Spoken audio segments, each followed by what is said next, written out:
Good morning, guys. Dati sa Marilaki ka lang namibitik ah. Ah, Marilaki ba? Oo. Year 2017 pa yun. Year 2017 ba? Ngayon, nasa ka na? Na, Batangas Racing Circuit na. Tapos, Clark International Speedway. Yung mga ano talaga. Tapos, in-house na ni Wilted. Joke lang. Siyempre, ano yan? Ano yan, pre? Ano yan? Natadigaw ako. Oo, yun.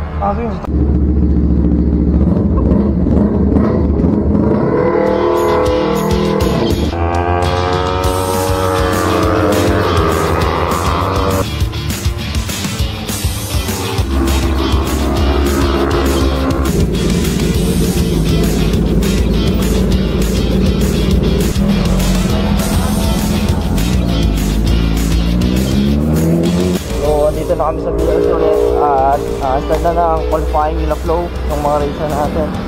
Titignan natin and aabangan natin sila dito.